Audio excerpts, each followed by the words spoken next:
అందరికీ మన ప్రభు అయిన యేసుక్రీస్తు వారి యొక్క ఉన్నతమైన ఘనమైనటువంటి నామములో ప్రత్యేకమైన వందనాలు తెలియజేస్తూ ఉంటున్నాం.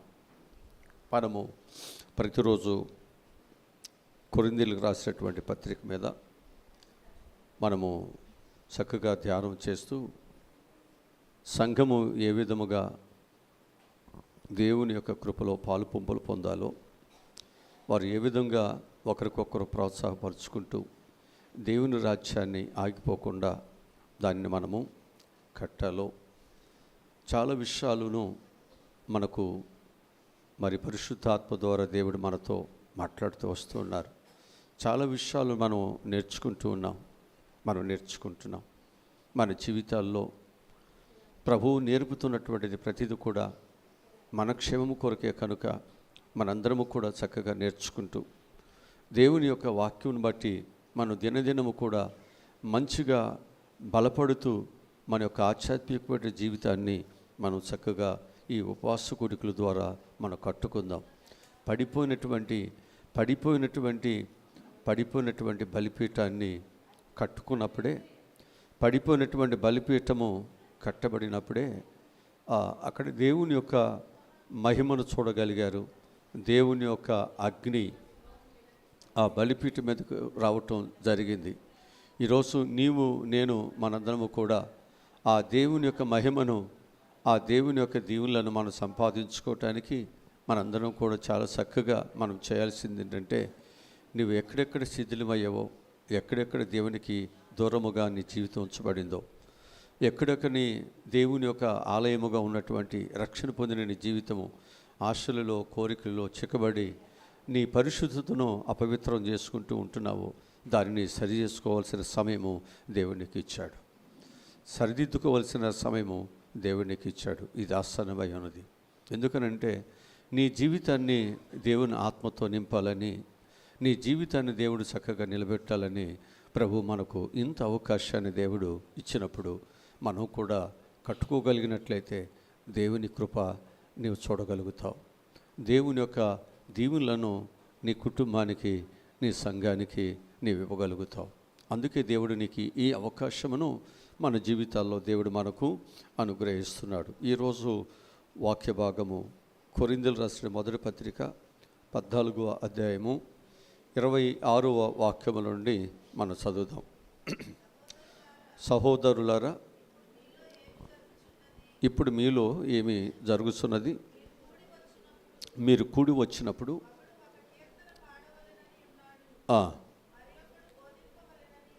ఉంటాడు,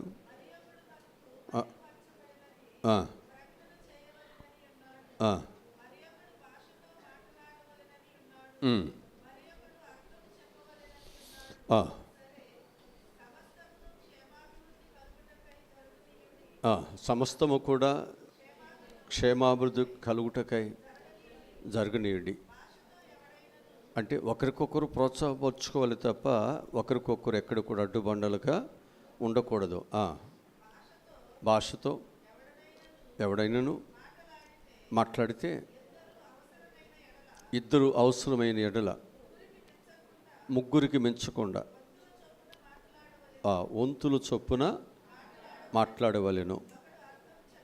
ఒకడు అర్థం చెప్పవలను, అర్థం చెప్పువాడు లేని ఎడల అతడు మౌనంగానే ఉండాలి. కానీ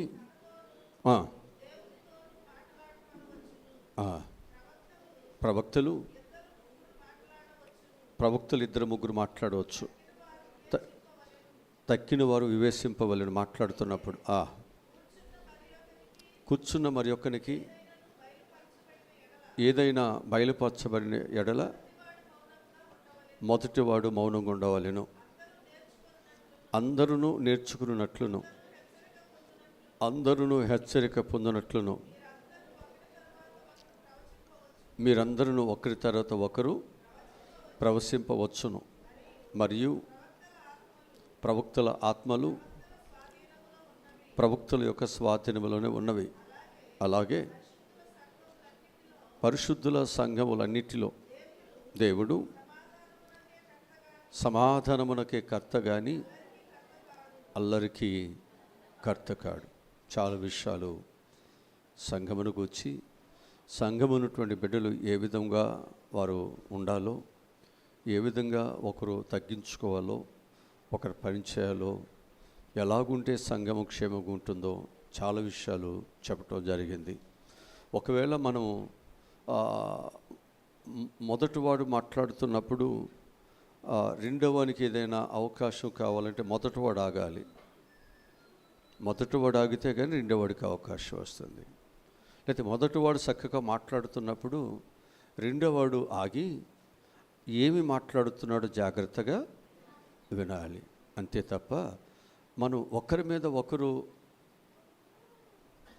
ద్వేషముతో, ఒకవేళ నేనెందుకు మాట్లాడకూడదు, నువ్వెందుకు మాట్లాడి అనేటువంటి పరిస్థితిలో మనం ఉన్నట్లయితే మనం ఇక్కడ దేవుని పనిని ప్రోత్సాహపరచట్లేదు, నిన్ను నీవు హెచ్చించుకుంటున్నావు, అక్కడ దేవునికి అంతరాయాన్ని కలుగు చేస్తున్నావు. అందుకే మనము దేవుని దగ్గరికి వచ్చిన తర్వాత మనం ఎవరమైనప్పటికీ కూడా దేవుని పనికి అంతరాయం లేకుండా, మనకు ఏ తలంతు ఇచ్చినా, ఏ పని ఇచ్చినా, ఏ జ్ఞానం ఇచ్చినా అది దేవుని యొక్క పనికి ఉపయోగకరముగా ఉన్నట్లుగా మనందరం కూడా పనిచేయాలి, ఆలోచన మనం చేయాలి. అలాగ చేయటం వలన ఏమవుతుంది అంటే సంఘము అనేక రీతులుగా అభివృద్ధిలోనికి వెళుతుంది అని చెప్పి నేను మీకు ప్రభు పక్షముగా నేను మీకు జ్ఞాపకంలోనికి తీసుకొస్తూ ఉన్నాను. సరే, ఈరోజు మనము ఈ ఆత్మవరములు ఎలాగో ఉపయోగించుకోవాలి సంఘాన్ని అపోస్తలుడైన పౌలు హెచ్చరిక చేస్తున్నాడు. ఈ వరములు ఎలాగో ఒక వ్యక్తికి మాట్లాడేటువంటి టాలెంట్ దేవుడిచ్చాడు అనుకోండి, ఆ వ్యక్తి ఆ టాలెంట్ ద్వారా తనకున్నటువంటి దానిని నేను అక్కడ నా మాట గెలవాలి అని కాకుండా దేవుడు తనకిచ్చిన టాలెంట్ని దేవుని పని కొరకు ఉపయోగకరంగా ఉండాలి. అంతే తప్ప అక్కడ నేను కనిపించాలి అన్నట్టు మన జీవితాలు ఉండకూడదు. మనం తగ్గించబడాలి, దేవుడు అక్కడ హెచ్చించబడాలి. ఆ విధంగా మనం ఎప్పుడైతే మనం దేవుని చూపించేవారుగా, దేవుని గణపరిచేవారుగా మనకు జీవితాలు ఉంచబడుతున్నాయో ఖచ్చితంగా మన పని ఖచ్చితంగా దేవుని సన్నిధిలో గొప్ప విజయాలను, మన ప్రార్థనలు గొప్ప ఆశీర్వాదాన్ని మనకు తప్పకుండా అనుగ్రహించబడతాయి. వాక్యముల నుండి మొదటిగా మనం చూసినట్లయితే ఒకరికొకరు ప్రోత్సాహకరముగా ఉండేటట్లు ఆత్మవరములను ఉపయోగించాలి. మనకిది 26వ వచనములో ఈ మాట మనకు కనిపిస్తుంది. సహోదరులారా,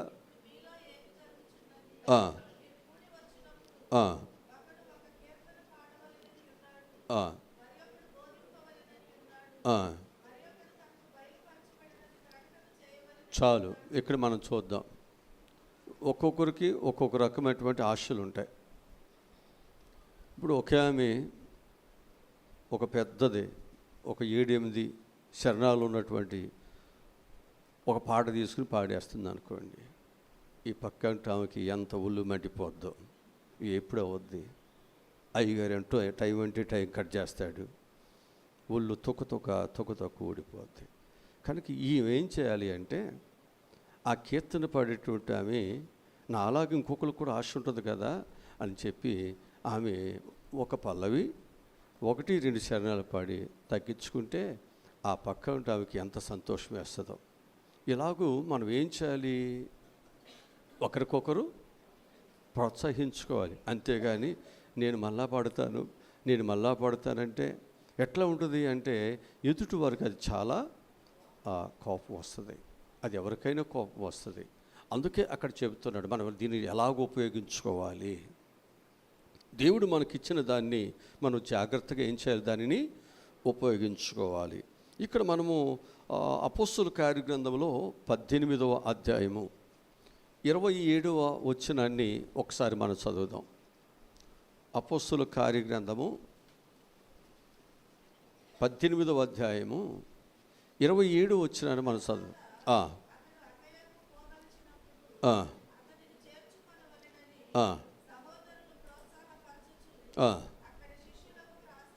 చూసారా,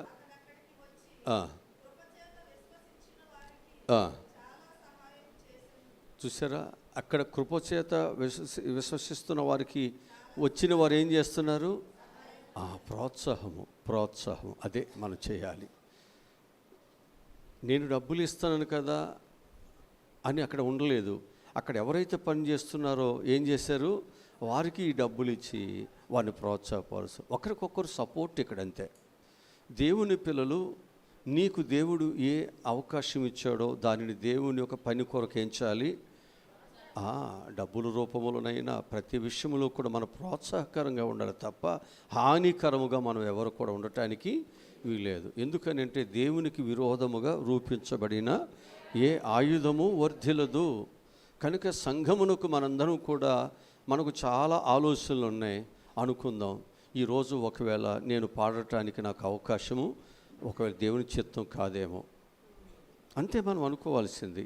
ఒకవేళ దేవుడు నాకంటే వారిని యోగ్యులుగా దేవుడు ఎంచుకున్నాడేమో అనుకోవాలంతే. అంతే తప్ప ఇప్పుడు నేనే పాడాలి కదా, నాకెందుకు అవకాశం ఇవ్వలేదని ఆమెను కానీ డొక్కలు ఓడిస్తే రెండో పూట వచ్చి పాట పాడద్దా? ఇట్టగే చదువుతుందంట, బాగా కొత్తగా రక్షణ పొంది బాగా వేడిగా ఉండి ముందు వచ్చేసి అన్నీ తుడిచేసి అన్నీ వేసేసి వాక్యాన్ని చాలా స్పీడ్గా చదివేస్తుందంట. పాత ఆమె ఎప్పుడు చదివేమంటారు, కళ్ళు ఎర్ర చేస్తుందంట. ఆమె తీసేసరికి ఏమో తీసి చదివేస్తుందంట. దగ్గరకు వచ్చి రెండో రోజు కూర్చుని ఒక్కసారి డొక్కలో పొడిచిందంట. ఇక అంతే, రెండో రోజు నుంచి చదవట్లేదంటే. ఇక పాస్టర్ గారికి డౌట్ వచ్చిందంటే, ఏంటమ్మా నువ్వు చదవట్లేదు, ఇక మాట్లాడట్లేదంట. మళ్ళీ గొడవ ఎందుకులేనని, నేను సీనియర్ అయ్యి ఉంటే నువ్వు నిన్నగాక మొన్న వచ్చావు, నువ్వు వచ్చి చదువుతావా, నేనేమైపోవాలి, చదివేవాడు నేనేమైపోవాలి అని ఎవరు పొడిచారు? సీనియర్ విశ్వాసి జూనియర్ని పొడిచేసరికి ఇక జూనియర్ మళ్ళా నోరు తెరవనే. ఇక జూనియర్లు వస్తారా? జాగ్రత్త, మా సీనియర్లు ఉన్నారు, వాళ్ళు 10 సంవత్సరాలు 20 సంవత్సరాలు 30 సంవత్సరాలు పాతుకుపోయి ఉన్నారు. వాళ్ళని కదపటం మన వల్లేమీ కాదు. కనుక వాళ్ళు ఎదగనివ్వండి, దేవుడు చూసుకుంటాడు సీనియర్ని. ఇక్కడ వాక్యం మనకేం చెప్తుంది అంటే, మనం ఏదో ఒక విధంగా ఏం చేయాలంట, వారిని ప్రోత్సాహపరచాలి. ఇప్పుడు ఈ వ్యక్తి ఆయా ప్రాంతాలకు వెళ్ళాడు, అక్కడ చక్కని సువార్త పరిచర్య జరుగుతుంది. జరుగుతున్నప్పుడు చూసి ఏం చేశాడు, ఆ సువార్త పరిచర్య జరగటానికి తన వంతున తన ధననిధిని సహాయాన్ని వాళ్ళకి అందించాడు. అంతే. వాడు తిన్నారా తినలేదా ఏం చేశారు అవసరం లేదు, వారు మంచి సేవ చేస్తున్నారు, నేను వారికి ప్రోత్సాహంగా నేను ఉండాలి. ఆ విధంగా సంఘము ఎప్పటికప్పుడు ఏం చేయాలంటే, దేవుని పనికి మనందరము కూడా ప్రోత్సాహకరముగా ఎప్పుడైతే మనం నిలబడుతున్నామో దేవుడు ఖచ్చితంగా మనకు సహాయాన్ని దేవుడు చేస్తాడు. ఇంకా ఆ స్థలములో ఏ సమస్యలు ఉంటాయి? ఒకరికొకరు ప్రోత్సాహంగా, ఒకరికొకరు ప్రేమ అనురాగాలు కలిగి, ఒకరికొకరు చక్కగా ఒకరు పాడుతున్నప్పుడు సరే నేను తగ్గించబడతాను, లేకపోతే ఒకరు హెచ్చించబడుతున్నప్పుడు ఆ దేవుని కృప అని చెప్పి మనం ఏం చేయాలంటే, దేవుడు ఇచ్చిన ప్రతి దానిని బట్టి కూడా మనం దేవునినే స్తుతించాలి, అది దేవునినే గణపరచాలి. ఆ స్వభావమును మనం ఇక్కడ సంపాదించుకోవటానికి మనం ఏం చేయాలంటే, ఇక్కడ ప్రార్థనలు మనం చేసినప్పుడు, యెరూషలేమా నిన్ను ప్రేమించేవారు. ఇప్పుడు మనం ఎందుకు తగ్గించుకుంటున్నాం? దేవుని ప్రేమిస్తున్నాం. దేవుని రాజ్యం ఏమవ్వాలి? కట్టబడాలి. దేవుడు కట్టబడటానికి, దేవుని రాజ్యం కట్టబడటానికి దేవుడు ఒకరిని వాడుకుంటున్నాడు. కాబట్టి నేను తగ్గి వాడుకునే బిడ్డకు నేను ప్రోత్సాహంగా నేను ఉంటాను. ఈ విధానాన్ని మనం ఎప్పుడైతే నేర్చుకుంటూ ఉంటున్నామో ఏమవుతుందో తెలుసండి, సంఘము అంతకంతకు వృద్ధిలోకి వస్తుంది. కనుక ఒకరికొకరు ఎలా ఉండాలన్నమాట, అది ఈ ఉపవాస కూడికల తర్వాత పొడుచుకోవటం కానీ, గుద్దుకోవటం కానీ, కొడుతున్నాము అన్నట్టుగా ఊరికినే గెట్టినామా చప్పట్లు కొట్టమంటే ఏమని అనుకుంటుందని ఊరిని ఎట్ట కొడతాం. అట్ట కొట్టుకోకుండా, వాళ్ళని అవమానపరచుకోకుండా చక్కగా ఆత్మతో దేవుని మనం ఏం చేయాలి, చక్కగా ఆరాధన చేస్తున్నప్పుడు ఏమవుతుందన్నమాట, ఆ పాట పాడామి అసలు ఏ చప్పట్లు కొడుతుందా లేదా మా శత్రువు అని నేను చూసినప్పుడు నువ్వేం చేయాలి, బాగా ఆత్మతో ఊగినట్లుగా చప్పట్లు కొడితే పర్వాలేదు, ద్వేషం పోయింది, అసూయిపోయింది, కలిసిపోయారు అన్నట్లుగా అనిపించాలి. ఆ విధంగా ఈ ఉపవాస కోరికలో మన మనసులో ఉన్న ప్రతి చెడుని, ప్రతి కోపాన్ని, ప్రతి ద్వేషాన్ని ఏం చేయాలి? దేవుడు తీసివేయునుగాక. రెండవది సంఘానికి క్షేమాభివృద్ధి కలిగినట్లుగా మనందరము కూడా దేవునికి ఇచ్చినటువంటి ప్రతి దానిని మనం ఏం చేయాలి? ఉపయోగించుకోవాలి. ఇందాకేమన్నా ప్రోత్సహించుకోవాలి. ఇప్పుడు మనం ఏం చేయాలి? మనం ఏం చేయాలన్నమాట? ఉపయోగించుకోవాలి. ఇది కూడా మనకు ఆ 26వ వచనంలోనే ఉంది. కనుక మనము ఉపయోగించే వరము అది ఏదైనా కావచ్చు, దానిని మనం ఏం చేయాలంటే సంఘానికి ఉపయోగముగా, లేకపోతే సంఘము యొక్క క్షేమం కొరకు అది ఉపయోగకరముగా అది ఉండినట్లుగా మనం జాగ్రత్తగా అపొస్తలుల కార్యగ్రంథములో 9వ అధ్యాయము 31వ వాక్యాన్ని మనం చదువుదాం. అపొస్తలుల కార్యగ్రంథము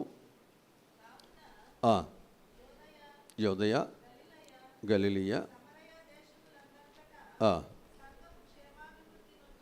సంఘము క్షేమాభివృద్ధి నొందుచు సమాధానము కలిగి ఉండెను, భయమును నడుచుకొనుచు. హల్లెలూయా. సంఘం ఏమవుతుంది? నొందుతుందా? సమాధానం కలిగి ఉంటుందా?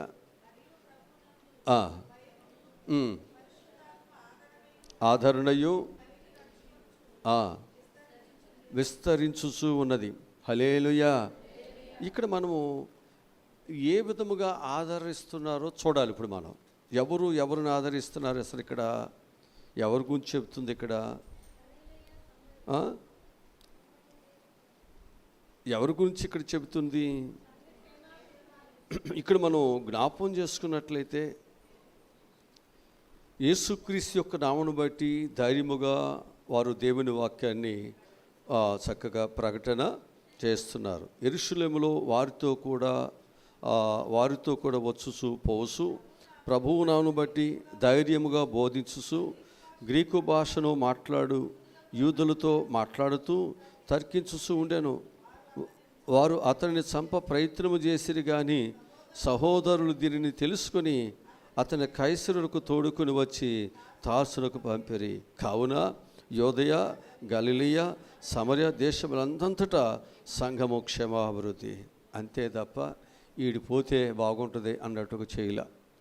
ఆయనకి అక్కడ ప్రమాదం జరుగుతుంది అన్నప్పుడు ఏం చేశారంటే ఆయన్ని కాపాడుకున్నారు.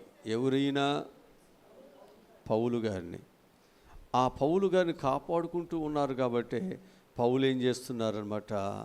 వాళ్ళు ఇచ్చే ప్రోత్సాహాన్ని బట్టి ఇంకా ఆయా ప్రాంతాలకు వెళ్ళి దేవుని పనిని ఆయన చేయగలుగుతున్నాడు. కనుక మనము ఒక ప్రోత్సాహకరంగా ఉన్నప్పుడు దేవుని పని ఆగిపోకుండా ఆ పని ఏమవుతుందనమాట? సాగిపోతూ ఉంటుంది. అందుకే దేవుని యొక్క పిల్లలు ముందు ఏం చేయాలి? పని జరిగిస్తున్నటువంటి వారికి మనం వెనుకుండి ఏం చేయాలి? వారిని ప్రోత్సహించుదాం, వారిని కాపాడుకుందాం, వారికి వెనుదండుగా ఉందాం. వారు చేస్తున్న ప్రతి దానికి మనం ఏం చేయాలి? వారికి సహకారులుగా మనం ఉన్నప్పుడు ఆ యొక్క పని చేస్తున్న వ్యక్తి ఇంకా ప్రోత్సాహంగా, ఇంకా సంతోషముగా పని చేయటానికి బాగుంది. ఒక మాట చెప్తాను. ఇంట్లో భార్య చాలా కష్టపడి వంటగదిలో ఏం చేస్తుంది? వంట చేస్తుంది. తరువాత ఆ వంట తీసుకొచ్చి ప్లేట్లో పెట్టి మనకు పెడుతుంది. భార్య, మా భర్త ఈరోజు బాగా వండాడు, నా భార్య బాగా వండింది, ఎంత కష్టపడింది, ఎంత బాగుంది, ఆ వండబట్టే నేను ఇంత బలంగా, ఇంత ఆరోగ్యంగా, నా బట్టలు ఇంత తెల్లగా, నేను ఇంత చక్కగా బ్రతుకుతున్నానని 2 మాటలు అంటే చాలు. రేపొద్దుండే ఇంకా రుచిగా వండాలని, ఇంకా మంచి కూర ఉండాలని, నీ కొరకు కాదండోయ్, నీ పొగడ్తల కొరకు భార్య తప్పిస్తుంది. అంటే మనం ఆమెను ఏం చేయాలన్నమాట? నీ కూర ఏముంది, పక్కింటి ఆమె గోంగూర పచ్చడే బాగుంది అన్నామనుకో, ఎంత కోపం వస్తుంది. ప్రోత్సహించుకోకుండా ఆమెని తక్కువ చేసి మాట్లాడితే నీకు ఉండి పెట్టాలని అనిపిస్తుందా? నీకు మంచిని తీసుకొచ్చి ఇవ్వాలనిపిస్తుందా? అదే మనం ఏం చేయాలి అంటే, ఆ పని చేస్తున్నటువంటి వ్యక్తి యొక్క పనిని మనం గుర్తించి వారిని మనం ఏం చేయాలి? ప్రోత్సాహపరిచామా, రేపొద్దున్నే నీ కొరకు ఇంకా రకరకాలటువంటి యూట్యూబ్లో చూసి మంచి టేస్ట్గా నీకు వండి పెడద్ది. ఇక నీకు వండి పెట్టే విషయాల్లో ఎక్కడ కూడా వెనుకాడదు. ఎందుకని నేను రోజు చక్కగా భార్యను పొగుడుతూ ఆకాశానికి ఎత్తేస్తూ, అసలు నా భార్య లేకపోతే నేను లేను, నా ఎదుగుదల అంతటి కారణం నా భార్యనే అని ఎప్పుడైతే నువ్వు ప్రతిరోజు ఆమెని బాగా గొప్ప చేస్తున్నావో, ఇక భార్య ఎంత బెలూన్లాగా ఊపిపోద్దో, ఎంత గొప్పగా నిన్ను ప్రేమిస్తుందో, నీ మీద ఈగ కూడా వాళ్ళు ఎక్కువకుండా జాగ్రత్తగా చూసుకుంటుంది. నువ్వు రాత్రిపూటకి అతి లేటుకు వచ్చి నిన్నేమందో, లేకపోతే ఊరుకోదండోయ్. జాగ్రత్త. మనం ఏం చేయాలి అంటే, ఒకరికొకరు మనం ఏం చేయాలి, అది మన పిల్లలకు కూడా అలా ప్రోత్సాహపరచుకోవాలి. బాగా చదువుతున్నావు నాయన, మంచి మార్కులు వస్తున్నాయి, నీకు చాలా మరి తల్లిదండ్రులు అంటే మీకు మంచి ప్రేమ ఉంది, చక్కగా వింటున్నావు నాయన అని వాడిని ప్రోత్సాహపరిచే కొందిని వాడు ఇంకా ఊక్కుడు పనులు చేస్తాడు. అవునా కదా? చేస్తారు. మా మనోడు ఎంత మంచోడు అంటే, అసలు మా మనోడు నా మీద ఏకూడదు వాళ్ళేవాడు, ఊరుకోడు. ఎవరైనా నా మీద గట్టిగా మాట్లాడితే అల్లని కొట్టేసి వస్తాడు. ఎందుకని? మా మనవడికి నేను చాక్లెట్ తీసుకెళ్ళి ఇచ్చేస్తా, వీళ్ళొద్దన్న అడి తీసుకెళ్ళిపోయి ఏదో కూడా కొనుక్కొని మెలకొని వచ్చేస్తాం. అందుకే ఇప్పుడు తాతయ్య ఏం చేస్తాడు, ఎవరేమన్నా ఊరుకోడిక, అంతే. వాళ్ళు అన్నం తినిపించిన ఏం చేసిన పార్టీ నాదే. అట్లాగే మనం ఏం చేయాలంటే, ఒకరికొకరు ఏం చేసుకోవాలని చెప్తున్నారు ఇక్కడ, ప్రోత్సహించుకోవటం. ఆ ప్రోత్సాహం ద్వారా ఏమవుతుంది, ఆ ప్రోత్సాహం ద్వారా ఏమవుతుందంటే, ఆ వ్యక్తి ఇంకా మంచిగా నమ్మకముగా దేవుని పని చేయటానికి అవకాశం ఉంటుంది. లేకపోతే ఆ సంవత్సరం సంగతి నాకెందుకండి, వీడికి లేని బాధ, ఇక నేను ఒక్కడే చేయాలా, నిరాశ వస్తుంది, నిస్పృహ వస్తుంది, పని మీద మనకున్న ఆసక్తి తగ్గిపోతుంది. ఏమైతే నాకెందుకు, వస్తే అందరికీ వస్తుంది నష్టం, నాకు కూడా వస్తుంది, అంతే. ఒకరు లేనిది నాకెందుకు. ఎంత నష్టం వస్తుందో తెలుసా అండి? ప్రోత్సాహం ద్వారా ఎంత బలం వస్తుందో తెలుసా, ఎంత విజయాలు సాధించవచ్చో తెలుసా. అందుకే అక్కడ పౌలు ఏం చేస్తున్నాడు, సువార్త అందిస్తున్నాడు. ఆ సువార్త అందిస్తున్నటువంటి పౌలు కంట ప్రజలందరూ ఏ అపాయం వచ్చినా, ఏ కష్టం వచ్చినా ఆయనకు వెనుదండుగా ఉంటున్నారు. కాబట్టి వారు ఎక్కడ దేనికి భయపడుకోకుండా సువార్తను విస్తరింప చేయటానికి ఆయన రాత్రనక పగలనక ఏం చేస్తున్నాడు. ఆయన జైల్లో ఉన్నాడు. జైల్లో ఉంటే వీళ్ళు ఏం చేస్తున్నారు, ఆయనకు కానుకలు పంపిస్తున్నారు, అక్కడ నుండి పత్రికలు రాయటానికి వెళుతున్నారు, పలకరిస్తున్నారు, రాసి నేను తీసుకొస్తున్నారు, ఇవి తీసుకెళ్ళి ఆయనకి ఇస్తున్నారు. ఎన్నో విధాలుగా ఆయన ఎక్కడ ఉన్నప్పటికీ కూడా ఆయన విడిచిపెట్టుకోకుండా ఆయనకి ఎంతో తోడ్పాటుగా వారు ఉంటారు. అందుకే ఆయన దేవుని పనిని ఎంతో నమ్మకముగా చేయగలుగుతున్నాడు. కనుక చేసేవారికి మనం ఏం చేయాలి, ప్రోత్సహించాలి. వెళ్ళలేకపోతే వెళ్ళేవారిని ఏం చేయాలి, పాట ఉంది కదా, వెళ్ళలేకపోతే వెళ్ళేవారిని పంపించాలి. పీతలాగా వాళ్ళ కాళ్ళు పట్టుకుని వెనక్కి లాగకూడదు. వాళ్ళు చేయలేకపోయినా వాళ్ళు మనం ఇప్పుడు అత్తగారు చేయలేదు అనుకుందాం, కోడలు ఎట్ట కూడా చేస్తుంది అనుకున్నాం, ఈ చీపురు పట్టుకుని మళ్ళీ తుడిస్తే ఏమనిపిస్తుంది, బాగానే తుడుస్తున్నాయి నువ్వే తొడవరాదు అంటది కోడలు. మెదలకొని కూర్చుంటే ఏమీ ఉండదు, అంతే కదా. ఆమె బట్టలు గుంజింది అనుకోండి, మళ్ళీ మొదలు పెట్టేసి ఏమి గుంజింది అనుకోండి, ఏమనిపిస్తుంది అంటే నేను చేసే పని ఆమెకి నచ్చట్లేదు, నీ పని నువ్వు చేసుకో, నేను చేసినా నీకు నచ్చదండి అని 10 మందికి చెప్పొద్దు కదా.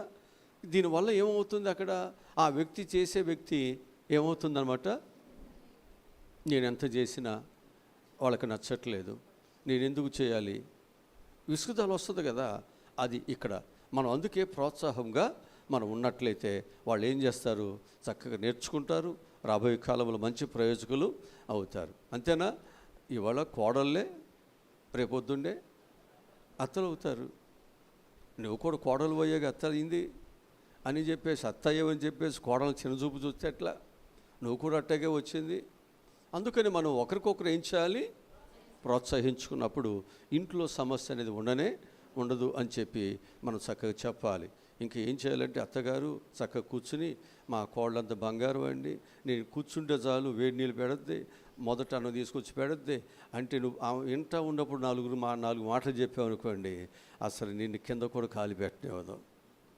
నువ్వు తిరిగి ఊడ్చేవనుకోండి, చీపురు అక్కడ పడేసి ఊడ్చుకోలేవా?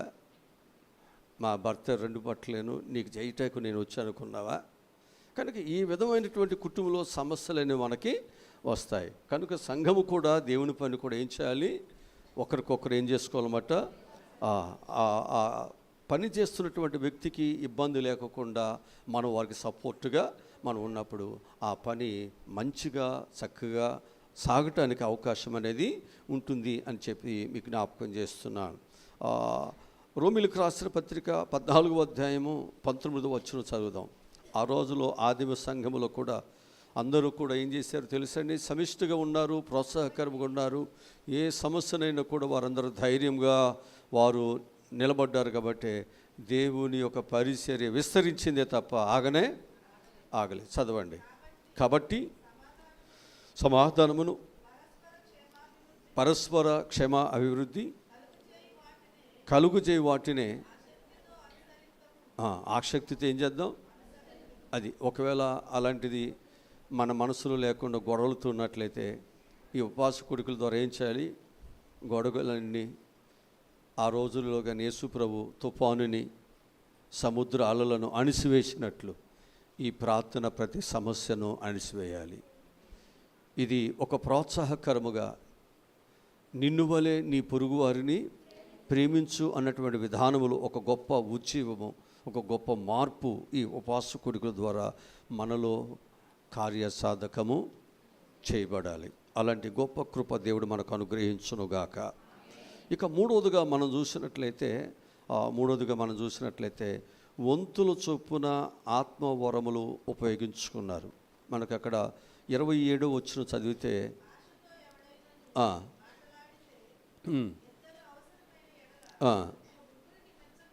అంటే ఒకరి తర్వాత ఒకరు షిఫ్ట్లు ఎక్కుతారు కదా, మీకు అర్థం అవటానికి. డ్యూటీలు షిఫ్ట్లు ఉండయా? అది అంటుకున్నది నేను ఎందుకు అంటుకుంటానంటావా? ఆ వెక్కిప్ప దిగేసిన తర్వాత నువ్వు వెళ్ళి సచ్చినట్టు చేయాలి. అట్లాగే సంఘక్షేమ అభివృద్ధి కొరకంట అక్కడ 2-3 కలిసి ఏం చేయాలి, ఒకరి తర్వాత ఒకరు ఏం చేయాలి, అక్కడ పనిని వంతు చొప్పున అన్నాడు. అక్కడ వంతుగా, అంతేనా? వంతు చొప్పున చేయాలి. అంతేగాని ఈ టైంలో నేనేం చేస్తాను, నువ్వే తగ్గాలి, నేనే ఎచ్చాలి అంటే అక్కడ పని జరుగుద్దా? జరగదు. అది ఇక్కడ మనం నేర్చుకోవాలన్నాడు. మనం ఇక్కడ ఏం చేయాలి అంటే వంతుల చొప్పున పని జరగటానికి నీకు వంతు వచ్చేదాకా నువ్వేం చేయాలి, ఆ మొదటి వ్యక్తిని ఆ పనిలో కొనసాగటానికి మన సపోర్టుగా మనం నిలబడాలి. ఆ విధంగా సంఘము యొక్క ఏం చేయాలి, క్షేమ అభివృద్ధి కొరకు మనందరం కూడా ఏం చేయాలి, పాటుపడేవారుగా మనం ఉండాలి. మొదటి దినవృత్తాంతాల గ్రంథము 6వ అధ్యాయము 32వ వచనాన్ని చదువుదాం.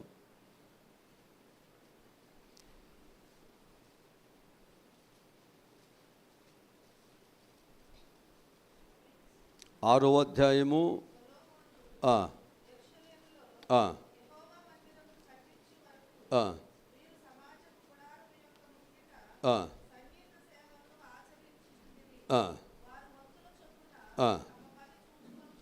అది వంతుల చొప్పున ఏం చేస్తున్నారు, పనిని వారు చూసుకోవాలి. ఆ వంతు నీ వంతు వచ్చినప్పుడు నువ్వేం చేయాలి, ఆ పనిని మనము చూసుకోవాలి. తర్వాత మరొకరికి మనం ఏం చేయాలి, ఆ వంతు ఇవ్వటానికి మళ్ళా మనం చక్కగా మనం తగ్గాలి, వారికి అవకాశాన్ని కలుగు చేయాలి. ఈ విధంగా ఏం చేయాలంటే దేవుని పనిని ఒకరికొకరు ఏం చేసుకోవాలన్నమాట, ప్రోత్సాహకరంగా మనందరం కూడా ఉండాలి. ఈ విధంగా మనం ఏం చేయాలంటే దేవుడు మనకిచ్చేటువంటి వరములను మనం ఏం చేసుకోవాలి, పంచుకోవాలి, ఉపయోగించుకోవాలి. హల్లెలూయా. అంతే తప్ప అంతా నాకే కావాలన్నట్టుగా ఉండకూడదు. ఇక 4వదిగా మనం చూసినట్లయితే ఇతరులకు అభ్యంతరము కలుగుకున్నట్లు ఆత్మవరాల్ని ఉపయోగించాలి. ఎలా ఉండకూడదు, ఇతరులకు మనకు 28వ వచనం చదవండి. అర్థము చెప్పువాడు లేడనుకుందాం అక్కడ. అంతేగాని నేను మాట్లాడతాను, నాకెందుకెవరు, నువ్వు మాట్లాడితే ఉపయోగం ఏంది, అక్కడ చెప్పేవాడు లేడుగా, అంతేనా? ఇప్పుడు ఒకటి ఇంగ్లీష్ మాట్లాడేవాడు ఉన్నాడు అనుకుందాం, ట్రాన్స్లేషన్ చేసేవాడు లేడు, అక్కడ ట్రాన్స్లేషన్ చేస్తే తప్ప వాళ్ళకి అది అర్థం కాదు. అర్థం కానప్పుడు నేను మాట్లాడతాను అంటే ఏంటి ఉపయోగం అక్కడ? అప్పుడు నువ్వేం చేయాలంటే నువ్వు తగ్గి, నువ్వు మౌనంగా ఉండి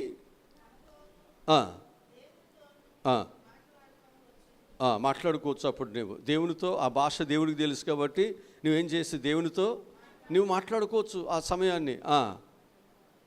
అలా మనం ఏం చేయాలి అంటే ఇక్కడ మనకు చెప్తున్న మాట ఏమిటంటే, మనం ఎప్పుడైతే మన యొక్క జీవితాలలో అభ్యంతరము లేకుండా దేవుడు మనకి ఇచ్చిన దాన్ని జాగ్రత్తగా మనం ఇక్కడ ఉపయోగించుకుంటున్నామో అక్కడ ఏమవుతుంది అంటే దేవుని పని చాలా చురుకుగా, చాలా మంచిగా అది సరిగిపోతుంది. అందుకే జాగ్రత్త చూసుకోమంటున్నాడు. మీరు దేవుని మందిరంలోకి వచ్చినప్పుడు మీరు జాగ్రత్తగా ఇక్కడ మనం ప్రవర్తించాలి. మన జాగ్రత్త మనం చేస్తున్న మన ప్రవర్తన దేవుని పనికి అది చాలా చక్కగా ఉండాలి తప్ప అది అడ్డుగా ఉండటానికి వీలు లేదు అని చెప్పి వాక్యము చాలా స్పష్టంగా మనకు బోధిస్తూ ఉంటుంది. కొరింథీయులు రాసినటువంటి మొదటి పత్రికలో 10వ అధ్యాయము 32వ వాక్యాన్ని చదువుదాం. లోకాసు వార్త 17:1 కూడా చదువుదాం. కాబట్టి భోజనము చేసినను పానము చేసినను మీరు ఏమి చేసినను సమస్తమును, ఏది చేసినా ఎవరి కొరకు చేయాలి అంతే. మీరు భోజనం చేసినను పానము చేసినను మీరు ఏది చేసినప్పటికీ కూడా సమస్తమును దేవుని మహిమ కొరకు ఇక్కడ మనందరము కూడా మనం చేయాలి. అంతే తప్ప నేను ఇదిగో ఎంత ఇచ్చాను, ఇదిగో నేను అంత ఇచ్చాను అని చెప్పేసి మనల్ని మనం అక్కడ చూపించవద్దు. నేను ఇంత పని చేస్తున్నాను, నేను ఎంత పని చేస్తున్నాను అని మనం ఎక్కడ చూపించవద్దు. మన కేవలము దేవుని పని చేయటానికి దేవుడు అవకాశము ఇచ్చాడు. అసలు అవకాశము లేదు. ఆ అవకాశము దేవుడు ప్రాణం ఇవ్వబట్టి, దేవుడు మనం బలపరచబట్టి, ఆ కృపావరములు దేవుడు మనకు ఉచితంగా మనకి ఇవ్వబట్టి మనం ఇక్కడ పని చేస్తున్నాం. అసలు అదే దేవుడు ఇవ్వకపోతే మనం ఏం చేయగలం? మనం ఏం చేయగలమా? కనుక ఇవన్నీ కూడా దేవుడు మనకి ఇస్తున్నాడు. అందుకే నేను ఏ పనైనా చేయగలుగుతున్నాను. పౌలది అంటాడు, నన్ను దేవుడు బలపరుస్తున్నాడు, నేను అందుకు ఈ పనిని నేను చేయగలుగుతున్నాను. అంతే, నన్ను బలపరుస్తున్న దేవుని నేనేం చేస్తున్నాను? ఆయన మహిమపరుస్తున్నా నేను. కనుక నీ జీవితంలో నీకు దేవుడు ఏది ఇస్తున్నా, ఏ బలం ఇస్తున్నా, ఏ జ్ఞానం ఇస్తున్నా, నీకు ఏ టాలెంట్ ఇస్తున్నప్పుడు కూడా దాని ద్వారా దేవునిని మాత్రమే మనం ఏం చేయాలి? మహిమపరచడానికి మనందరం కూడా జాగ్రత్తగా ఉండాలి తప్ప అభ్యంతర కారకులుగా మనం ఎవరు ఉండటానికి వీలు లేదు అనే విషయాన్ని జ్ఞాపకం చేస్తున్నాను. లోకాసు వార్త 17:1 కూడా చదువుదాం. లోకాసు వార్త 17వ అధ్యాయము 1వ వచనం. ఇట్లా నేను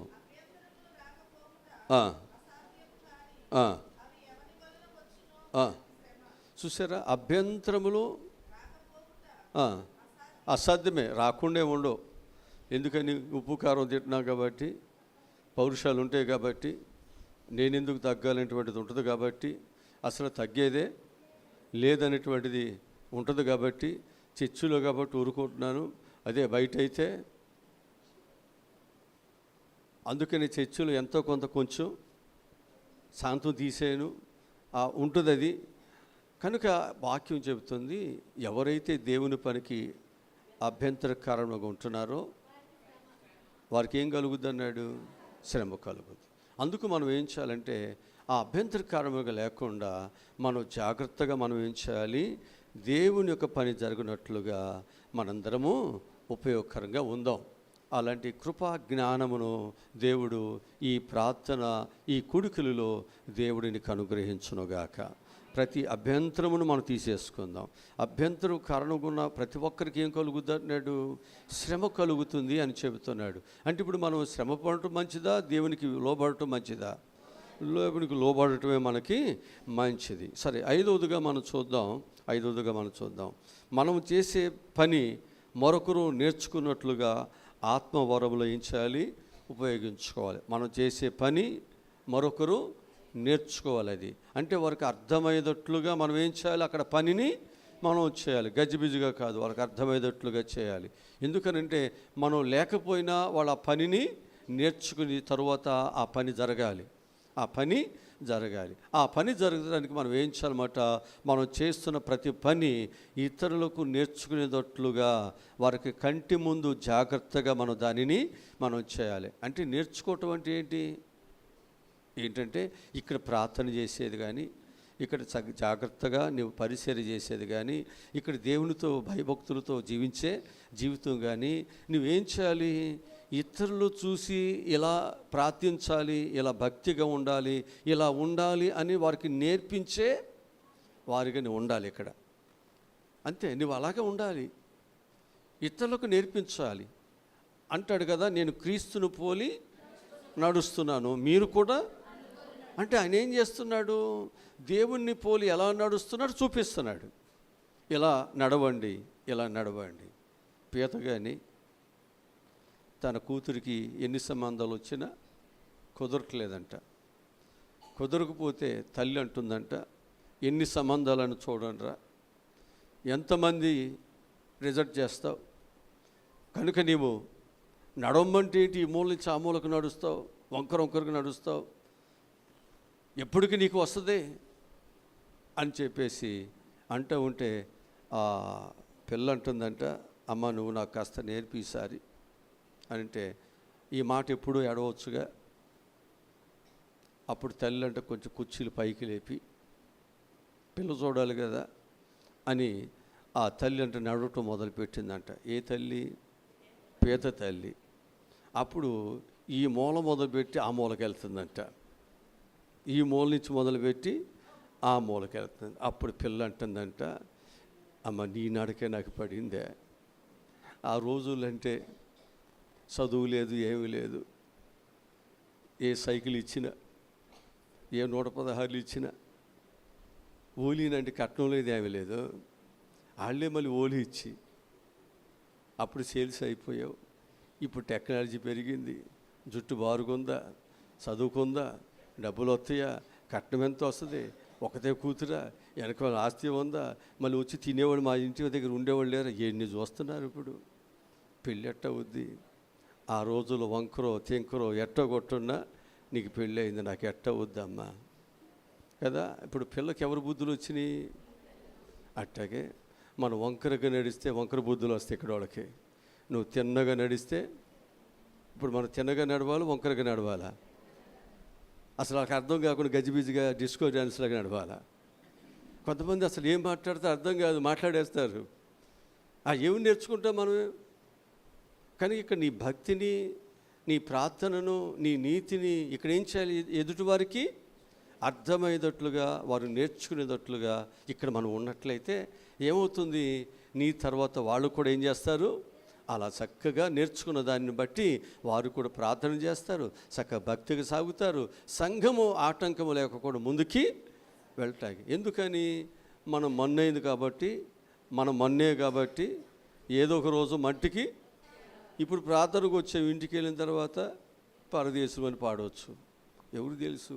అమ్మ రాత్రే కదా ప్రార్థనకు వచ్చి పాట పాడింది, తెల్లారేమైంది, ఏమోనమ్మా గద్ద పట్టుకుపోయినట్టు అయిపోయింది. ఇప్పుడు నీ పని నేర్చుకోవాలి, ఇప్పుడు పని నేర్చుకోవాలిగా. పొద్దున్నే వచ్చి చర్చి అంతా తుడుస్తున్నారు, కడుగుతున్నారు, వెళ్ళిపోతున్నారు, అంతేనా. మళ్ళా వచ్చి ఇంకో బ్యాచ్ వచ్చి ఆ దొడ్లు అవన్నీ సరి చేస్తున్నారు, మరొకో బ్యాచ్ వచ్చి కుర్చీలు ఇవన్నీ వేస్తున్నారు. ఒక పని ఎంతమంది ఇక్కడ ప్రోత్సాహం, ఎంతమంది పని చేస్తే ఇక్కడ పని జరుగుతుంది, ఇక్కడ మనం కూర్చుంటున్నాం. అర్థమవుతుందా, బ్యాచ్లుగా ఎవరికి వాళ్ళు వచ్చి ఎవరి పని వాళ్ళు చేస్తున్నారు. కాబట్టి ఇక్కడ చక్కగా మనం ఇక్కడ ఆరాధన చేయటం జరుగుతుంది. ఇలాగూ ఎంతోమంది నేను వచ్చిన తర్వాత వాళ్ళు పని చేస్తూ వెళ్ళిపోయారు, నెక్స్ట్ ఇంకొక బ్యాచ్ వస్తుంది, మళ్ళీ వాళ్ళు వెళ్ళిపోతున్నారు, ఇంకొక బ్యాచ్ వస్తుంది. ఆగట్ల పని ఆగుతుంది, ఇదేమన్నా ఆగదు. ఎందుకని? వాళ్ళు అందరూ చూస్తూ ఉండగానే చక్కగా పనిచేసి వెళుతున్నారు. దేవుడు వారికి మంచి ప్రమోషన్లు ఇస్తున్నారు, మంచి భర్తలు ఇస్తున్నాడు, మంచి ఉద్యోగాలు ఇస్తున్నాడు, మంచిగా వారి వ్యాపారములు కానీ వారి చేతి పనులు కూడా దేవుడు ఇస్తున్నాడు. వారి పిల్లలకు దేవుడు అనేక విధాలుగా దేవుడు సహాయమును దయచేస్తున్నాడు. నెక్స్ట్ మరలా నీవు కూడా నా కుటుంబానికి కూడా దేవుని కావాలి అని ఆశ వస్తుందా రాదండి? ఆ ఆశ నీకు వస్తే నువ్వేం చేస్తావు తెలుసా? నేనే తుడిస్తే ఎవరు తొడవటానికి లేదని కూర్చుంటావు. ఎందుకని? పని చేస్తే ఆశీర్వాదాలు వస్తాయి నీకు తెలిసినప్పుడు నువ్వెందుకు ఇంకోళ్ళకి వెళ్ళనిస్తావు? అంతే కదా. కనుక ఇక్కడ పౌలు అదే విషయాన్ని ఆ సంఘానికి చెబుతూ వస్తున్నాడు. కనుక మనం ఏం చేయాలి అంటే, మనం చేసే ప్రతి పని కూడా వేరొకరు నేర్చుకున్నట్లుగా మనం ఇక్కడ పని చేయాలి. అంటే నువ్వు లేకపోయినా ఇక్కడ పని ఏమవ్వాలి? జరగాలి. ఆగిపోవటానికి వీలేదు. అంటే నీ మీదే ఆధారపడకూడదు. ఏ పని ఏది నీ మీద ఆధారపడకూడదు. ప్రతి పని కూడా ఏం చేయాలి? మనం లేకపోయినా అక్కడ పని జరిగేటట్లుగా సంఘాన్ని మనం ప్రోత్సాహపరుచుకోవాలని వాక్యం చాలా స్పష్టంగా మనకు బోధిస్తూ ఉంది. యోహాను సువార్తలో 13వ అధ్యాయము 15 వచనం చదువుదాం. యేసు ప్రభువు వారు ఏం చెబుతున్నారో చూద్దాం. యోహాను సువార్త 13వ అధ్యాయము 15 వచనం. నేను మీకు చేసిన ప్రకారము మీకు మాదిరిగా, అంతేనా? నేను చేసిన పని మీరు కూడా చేయవలనని మీకు మాదిరిగా ఇలాగూ. అది ఇప్పుడు మనం కూడా అంతేగా, యేసుప్రభుని మాదిరిగానే తీసుకునేది. మనం కూడా ఏం చేయాలి? మనం కూడా జాగ్రత్తగా నడుచుకోవాలి. మీరు కూడా ఇలాగే నడవండి, మీరు కూడా ఇలాగే బాధ్యత కలిగి పనిని చేయండి. ఇలా మనం ఏం చేయాలంటే ఒకరికొకరు బాధ్యతలను నేర్పుకోవాలి. దేవుని బిడ్డలుగా ఎదగటం అనేది నేర్పుకోవాలి. దేవుని పట్ల ఆసక్తి కలిగేవారుగా వారిని నడిపించుకోవాలి. ఇది మన పట్ల మనం చేయవలసిన బాధ్యత, మన పని అనే విషయాన్ని నేను మీకు జ్ఞాపకం చేస్తున్నాను. ఇక ఆ రోజుగా మనం చూసినట్లయితే అందరూ హెచ్చరించబడినట్లు మనం ఆత్మ వరములను ఉపయోగించుకోవాలి. అందరూ ఏం చేయబడాలి? హెచ్చరించబడాలి. అందరికీ కూడా ఈ యొక్క మాటలు ఇవన్నీ కూడా ఒక హెచ్చరికగా ఉండాలి. ఎవ్వరికి ఈ బాధగా ఉండటానికి వీలు లేదు. ఒక హెచ్చరికగా ఉండాలి. ఇది మనకు కొరింథీయులకు రాసినటువంటి మొదటి పత్రిక 14వ అధ్యాయము 31వ వచనం చదువుదాం. అందరూ నేర్చుకున్నట్లు, అందరూ హెచ్చరిక పొందినట్లును మీరందరూ ఒకరి తర్వాత ఒకరు మాట్లాడవచ్చును. అంతేనా? ఒకరి తర్వాత ఒకరు ఏం చేయొచ్చు? మాట్లాడవచ్చు. సంఘక్షేమ కొరకు కదా మాట్లాడేది. మాట్లాడవచ్చు. సంఘానికి విరోధముగా నువ్వు మాట్లాడతారంటే లేదు, కానీ సంఘక్షేమం కొరకు నువ్వు మాట్లాడాలంటే ఏం చేయొచ్చు అంటే ఒకరి తర్వాత ఒకరు మాట్లాడవచ్చు. అదే వాక్యం చెబుతుంది.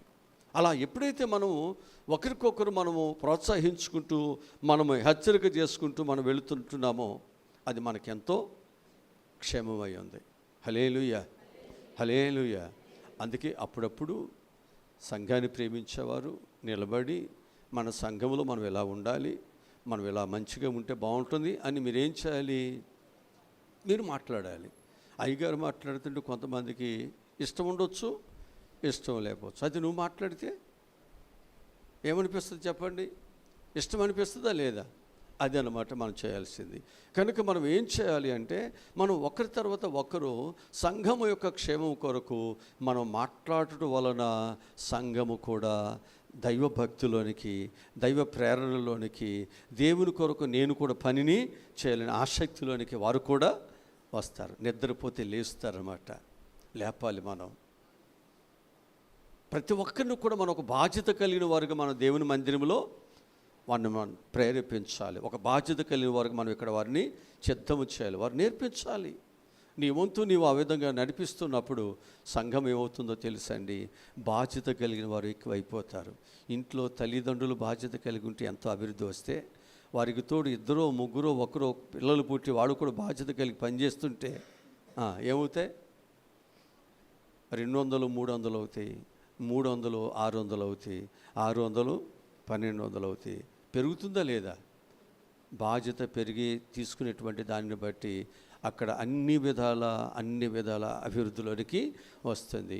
ఒకవేళ బాధ్యత తీసుకోకుండా ఉండారనుకోండి, ఏమవుతుంది? ఒక్కరు బాధ్యతతో కష్టపడిన ఆ 300 500 అందరూ కూడా కూర్చుని తినాలంటే సరిపోతుందా? జాగ్రత్త.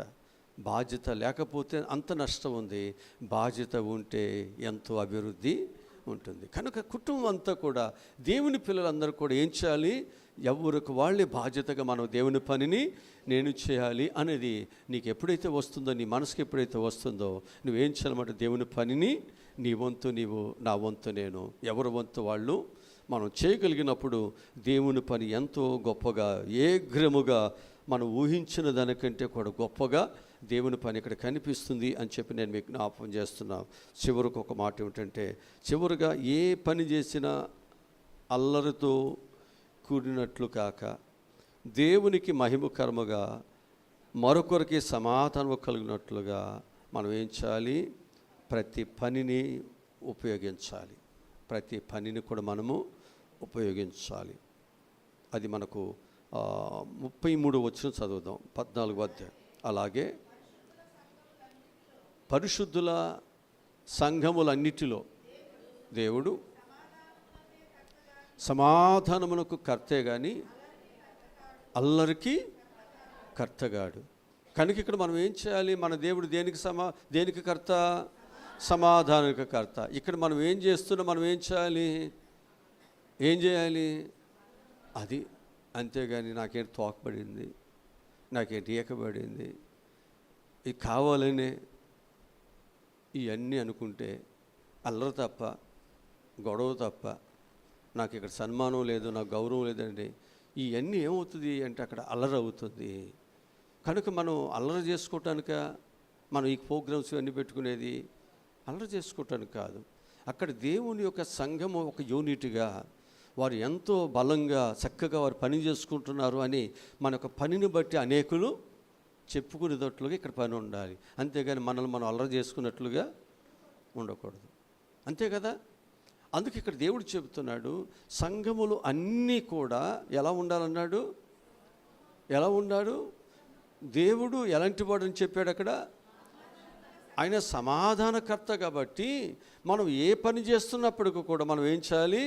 అక్కడ సమాధానముగా ఆ పని జరిగేటట్లుగా మనందరము ప్రోత్సాహంగా ఉండాలి. అంతే. అక్కడ అల్లరిగా ఉండటానికి వీల్లేదు. ఒకవేళ పని చేసేవాళ్ళు పని చేయొచ్చు, పని చేయని వాళ్ళు చేయకపోవచ్చు. మనం ఏం చేయాలంటే, మన ఇంట్లో పిల్లలు పని చేయకపోయినా మనం ఏం చేస్తాం? వాళ్ళకి భోజనం పెడతామా? అంతే. అట్లాగే చేయాలి. అంతేగాని మనం వాళ్ళని తక్కువగానో, వాడిని వెలివేసినట్లుగానో, 10 మందిలో వాడిని తక్కువగా మాట్లాడటం, మనం ఇవన్నీ చేస్తే వాళ్ళకి ఏమనిపిస్తుంది? బాధేస్తుంది కదా. జాగ్రత్త. ఆ విధంగా మనం ఒక వ్యక్తిని మనం ఏం చేయదు? గాయపరచొద్దు. ఆ వ్యక్తిని మనం ఏం చేయాలి? బలపరచడానికి, ప్రోత్సహించుకోవటానికి. ఈరోజు నీవు చక్కగా పనిచేసి ఆ వ్యక్తికి భోజనం పెట్టామనుకోండి, రేపొద్దు ఆయన కూడా పనిచేసి నీకు భోజనము పెట్టాలి అని మనసు వస్తుందా? రాదా? ఇవాళ కాకపోయినా రేపైనా వస్తుంది. ఆ విధంగా మనం ఏం చేయాలంటే, ఒకరికొకరు ప్రోత్సాహకరముగా దేవుని పనిని ముందుకు తీసుకువెళ్దాం. దీనిని మనం అల్లరితోనో లేతే మరొక విధంగానో దేవుని యొక్క నామాన్ని పాడు చేయొద్దు. ఎందుకని? దేవుడు అల్లరికి కర్త కాదు. మరి ఆయన ఎవరు? ఆయన సమాధానకర్త. మరి ఆయన పిల్లలు కూడా ఎలా ఉండాలి? అల్లరికర్త ఎవరు? సాతానుడు. మన దేవుడు అల్లరికర్త కాదు. ఇప్పుడు మనం ఇన్ని ప్రార్థనలు చేసి అల్లరి చిల్లరగా, మరొక విధంగా ఒకరికొకరు పోట్లాడుకుంటూ, ఒకరికొకరు ద్వేషంగా ఉంటే, ఏమండి నిన్న దాకా వీళ్ళు ఎంత ప్రార్థన చేశారు, ఏముంది, ఏం నేర్చుకున్నారు వీళ్ళు? ఏమంటారు చెప్పండి? అల్లరే గది, అవమానమే గది. అందుకని జాగ్రత్తగా మనం ఉండాలి. మనం జాగ్రత్తగా ఉండాలి. అదే వాక్యం చెబుతుంది. దేవుని నామము అవమానపరచబడకూడదు, నీవు కూడా అవమానపరచకూడదు. నీవు వెళుతున్న సంఘము ఏం కాకూడదు? అల్లరిపాలు కాకూడదు, అవమానపరచకూడదు. మనందరం కలిసి ఏం చేయాలంటే దేవుని రాజ్యాన్ని మనం కడదాం. అలాంటి బలము, జ్ఞానము దేవుడు మనకు దయచేయనుగాక. మరి ఇన్ని లోపాలు మనలో ఉన్నాయని మనకు తెలుసా? వాక్యం చెబితే కానీ మనకు అర్థమవుతుంది. సరి చేసుకోవాలి. ప్రార్థన అంటే ఏంటి? సరి చేసుకోవటం. అంతే కదా. ఇన్ని లోపాలు ఉన్నాయి, ఇన్ని ద్వేషాలు ఉన్నాయి, ఇన్ని పరిస్థితులు ఉన్నాయి. వాక్యం నాతో నీతో మాట్లాడుతున్నప్పుడు ఏం చేయాలంటే మన లోపాలన్నిటినీ సరి చేసుకుంటే దేవుని పని ఇక్కడ జరిపోతుంది. లోపాలు సరి చేసుకోకుండా ఉన్నా అంటే దేవుని పని అట్లాగే ఉండిపోద్ది, అలాగే ఉండిపోద్ది. కనుక మనందరం కలిసి ఏం చేద్దాం? దేవుని రాజ్యాన్ని, దేవుని సంఘాన్ని, దేవుని సువార్తను అభివృద్ధిలోనికి తీసుకువెళదాం. అందుకు దేవుడు మనలను ఒక రథసారథులుగా, పనివారుగా దేవుడు మనల్ని ఏర్పాటు చేసుకున్నాడు. కనుక మన పనివారు ఎవరైనా వస్తే మనం ఏం చేయాలి? మనం తగ్గుదాం, వారికి అవకాశాన్ని కల్పించుదాం. మరలా వారు తగ్గుతారు, మరొకరికి అవకాశాన్ని కల్పిస్తారు. ఈ విధంగా మనం ఏం చేయాలంటే దశల వారుగా దేవుని పనిని జాగ్రత్తగా మనం చేసుకుంటూ దేవుని పని అభివృద్ధిలోకి వెళ్ళాలి అని చెప్పేసి మనందరం కూడా కష్టపడదాం. అలాంటి కృపా జ్ఞానము దేవుడు మనందరికీ దేవుడు దయచేయను గాక. తల్ల వంచండి, ప్రార్థన చేసుకుందాం. మా ప్రభువా, రక్షకుడా, ఈరోజు చెప్పినటువంటి విలువైన మాటలు ప్రభువా, దేవుని సంఘము క్షేమ అభివృద్ధి కొరకే దేవుడు ఎన్నో వరములు ఇస్తున్నాడు. ఇవన్నీ కూడా దేవుని సంఘము అభివృద్ధి పరచటానికి మన వంతు మనం ఇక్కడ పని చేద్దాం. మన వంతు మనం చేద్దాం. ఏమి చేయలేము అనుకుందాం, మౌనంగా ఉందాం, అంతే, మౌనంగా ఉందాం. దేవుడు అవకాశం వచ్చినప్పుడు మనం చక్కగా దేవుని పనిని మనం చేద్దాం. ఆ విధంగా దేవుని పని కొరకు మనం అందరం కూడా ఒకరికొకరు ప్రోత్సాహకరముగా నాకంటే వారు యోగ్యులు అనుకుంటూ మనం ఇక్కడ భక్తి చేయాలన్నాడు. ఒకరికంటే ఒకరు యోగ్యులుగా మనం భావించుకోమన్నాడు. అలా ఎప్పుడైతే నీ మనసు ఉంటుందో మనలో అసూయ, ద్వేషము, ఒకరి మీద ఒకరికి మరొకటి ఏమీ లేకోకుండా మంచిగా దేవుని పనిని కలిసికట్టుగా అల్లరి లేకుండా దేవునికి మహిమకరముగా చక్కగా ప్రభు ప్రతి పని జరుగునట్లు సహాయములను దయచే ప్రభు. ఈ వాక్యాలన్నీ మాకు, మా అందరికీ ఉపయోగకరంగా ఉండాలి. నేర్చుకున్నది నాయన ఎప్పటికైనా ఉపయోగపడుద్ది, విన్నది ఎప్పటికైనా ఉపయోగపడుతుంది. అసలు నేర్చుకోపోతే నీకు ఎప్పటికీ అది ఉపయోగంలోకి రాదు, అది ఎప్పుడు నీకు ఉపయోగం రాదు. కనుక పిల్లలందరూ చక్కగా ప్రభా పెందలక నీ మధ్యానికి వస్తున్నారు. ఈ సంవత్సరంనైనా అపోస్తలుడైన పౌలు కొరింథీ సంఘం ఉన్నటువంటి ప్రజలకినైనా ఎంత చక్కగా వివరణిస్తున్నాడో ఈ సంవత్సరం మాకు కూడా ప్రభా చక్కగా వివరణతో మా క్షేమం కొరకునైనా మాట్లాడుతుండగా మేమందరూ నైనా ఆ క్షేమాన్ని కోరుకునే మంచి మనసుతో మేము కూడా ప్రభా ఆ వాక్యానికి లోబడి మంచిగా మేము నడుచుకోవటానికి సహాయములను దయచేయమని యేసు నామములో ఈ మనవులు, ఈ ప్రార్థనలు అడిగి పొందుకుని ఉన్నాము తండ్రి, ఆమేన్. మన తండ్రి అయిన దేవుని ప్రేమ, కుమారుడైనటువంటి యేసుక్రీస్తు వారి యొక్క దైవకృప, పరిశుద్ధాత్ముని నిత్య కాపుదల భద్రత సదాకాలము తోడే ఉండునుగాక. ఆమేన్.